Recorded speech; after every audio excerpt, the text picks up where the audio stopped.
और बलिदान दो अलग गुण हैं। कई वीर होते हैं, इनमें बलिदान का गुण नहीं होता है। वीर होते हैं, दुनिया में सबसे बड़े वीर के वीर भी देखे गए हैं, मगर बलिदान का गुण नहीं होता है, समर्पण का गुण नहीं होता है। दशम पिता में वीरता भी थी और बलिदान भी थी। वो भी लड़े, कभी हार नहीं स्वीकार करी, मगर जब दो बेटे चमकौर साहिब में लड़ने के लिए बाहर निकलने के लिए तैयार हुए, उन्होंने जरा भी दया माया दिखाए बगैर हंसते हंसते कहा, सब जा रहे हैं, तुझे भी जाना चाहिए। और वो भी कोई लड़ने की उम्र नहीं थी, मगर दोनों बेटे को, और युद्ध का परिणाम तो तय था। कच्ची घड़ी के अंदर बैठे थे, चारों ओर समंदर जैसी सेना थी, युद्ध में क्या परिणाम आना था? शहीदगी ही आनी थी। इतने विचक्षण योद्धा को ये मालूम नहीं था क्या? उसको मालूम था, मगर उसने कहा कि धर्म के लिए अगर बलिदान की जरूरत है तो मेरे घर से शुरुआत होनी चाहिए, मेरे साहबजादों ने शुरुआत करनी चाहिए। और दोनों साहबजादे वहां पर शहीद हो गए, हिमालय की तरह अड़िग रहकर लड़े।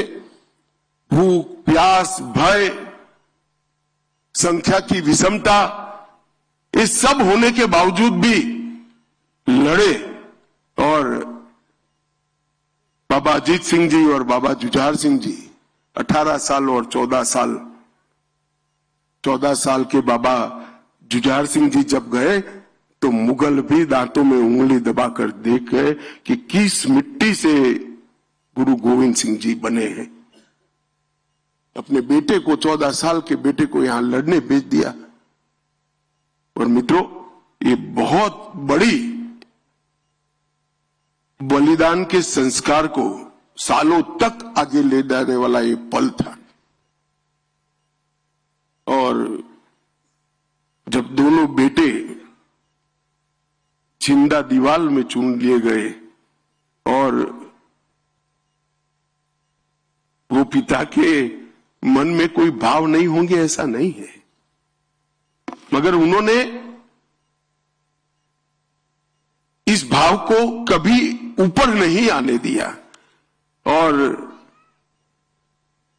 दोनों बेटे दीवार में चुनवा लिए गए और जुर्म और धर्मांधता की एक प्रकार से इंतहा का उदाहरण मुगलों ने दुनिया ने के सामने रखा। और मुझे तो आज भी वो पल की मैं थोड़ा रिवाइंड कैसेट चलाकर दिमाग में सोचता हूं कि माता गुजरी ने पगड़ी ढंग की बांधकर बच्चों को वहां भेजा होगा, वो मां के हृदय पर क्या गुजरी होगी अपने पोतों को वहां भेजना और इतनी बहादुरी से भेजना कि तुम गुरु गोविंद सिंह जी के बेटे हो, कहीं झुकना मत, डरना मत, धर्म के लिए अड़िग रहना। वो संस्कार बहुत कम लोग अपने बच्चों को दे पाते हैं। मित्रों, जब उनको समाचार मिला कि चारों साहबजादे शहीद हो गए हैं और एक मां ने इनके सामने सवालिया नजर से पूछा कि अब क्या, मेरा तो कोई बेटा ही नहीं बचा, तब ये महान आदमी के मुंह से ऐसे ही निकल गया, चार मुए तो क्या हुआ, जीवित कई हजार। ये बहुत बड़ा मन चाहिए साहब, बहुत बड़ा मन चाहिए। और आज हम सब दशम पिता को श्रद्धा से देखते हैं और आज दशम पिता का वाक्य भी सही हो गया, जुर्म करने वाले तो चले गए, आज उनके हजारों, लाखों, करोड़ों बेटे धर्म के लिए लड़ने के लिए तैयार खड़े हैं, मातृभूमि के लिए लड़ने के लिए तैयार खड़े हैं। और ये गुरु गोविंद सिंह जी के मन से निकला हुआ वाक्य था, कोई भाषण नहीं था। जब अपनी पत्नी हिसाब मांगती है कि मेरे बेटों का क्या हुआ भाई, अब मैं किसको बेटा कहूंगी। तब मन से निकला वो वाक्य, दे चार मुए तो क्या हुआ, जीवित कई हजार। ये वाक्य दशम पिता के मुंह से ही निकल सकता है। जीवन में कभी पराजय को स्वीकारा नहीं, अंत समय तक लड़ते रहे और फौलादी इरादों से एक बहुत बड़ी ताकत को चैलेंज दिया। और मैं निश्चित रूप से मानता हूं कि दशम पिता ने लिखा हुआ वो पत्र औरंगजेब को अपने मृत्यु की अंतिम घड़ी में भी याद होगा और इसने उसके ईश्वर से जरूर माफी मांगी होगी। इतना नैतिक ताकत, इतनी बड़ी शहादत के बाद आना, ये बहुत बड़ी बात है। और आजादी के बाद इतिहास को एक प्रकार से किसी का कोई इरादा नहीं होगा, मगर एक प्रकार से भुला दिया गया। धर्म के प्रति श्रद्धा, देश के प्रति लगाव और धर्म और देश के लिए शहीदगी का भाव, वो छिपाने की बात नहीं है। इसका महिमा मंडन होना चाहिए। छोटे बच्चों को आज भी साहबजादों की तस्वीर से, इनकी बलिदान से प्रेरणा मिलनी चाहिए। और मोदी जी ने बहुत मन से तय किया कि 9 जनवरी 2022 को प्रकाश पर्व के दिन ने तय किया कि 26 दिसंबर को पूरे देश में वीर बाल दिवस मनाया जाएगा और पूरा देश गुरुओं के वो वीर बालकों के प्रति शुक्राना अर्ज करेगा। आज मैं यहां आया हूं, 3 साल हो गए। 3 साल से इस देश की केरल हो या तमिलनाडु, गुजरात हो या बंगाल, हर प्राथमिक स्कूल के अंदर साहबजादों का 26 दिसंबर को जीवन कवन पढ़ा जाता है। उनके जीवन पर निबंध लिखने की स्पर्धा होती है और उसमें दोनों साहबजादों के नाम से इनाम भी दिया जा सकता है, इनाम भी दिया जाता है।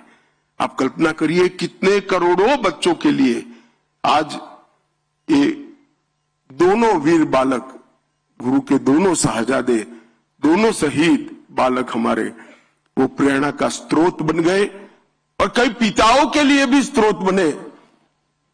कई पिता प्रार्थना करते होंगे कि ईश्वर बेटा देना तो ये शहीद साहबजादों जैसा देना जो मुझे भी अमर कर दे इतिहास में।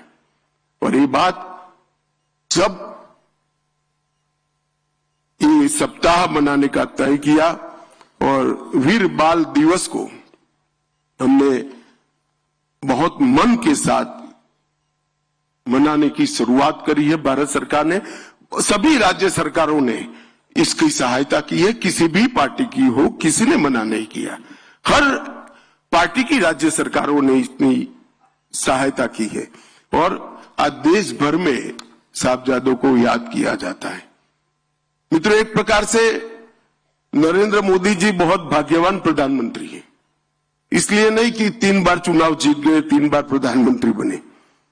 देखिए, उनके ही प्रधानमंत्री काल में गुरु तेग बहादुर जी का 350वां शहीदी दिवस आया। नानक देव जी महाराज का 550वां प्रकाश पर्व आया। तेग बहादुर जी का 400वां प्रकाश पर्व आया और सर्वंसदानी दशम पिता का 350वां भी प्रकाश पर्व उन्हीं के कालखंड के आया। ये भी गुरुओं की कृपा है कि एक ही प्रधानमंत्री के कालखंड में प्रथम गुरु नानक देव जी महाराज से लेकर दशम पिता तक सभी के जीवन से जुड़ी हुई घटनाएं आई और ये पूरी सिख गुरुओं की परंपरा को देश और दुनिया के सामने रखने में नरेंद्र मोदी सरकार ने कोई कसर नहीं रखी। कई सारे ऐसे इश्यू थे, FCRA का, हरमिंदर साहिब का रजिस्ट्रेशन, करतारपुर साहिब का गलियारा,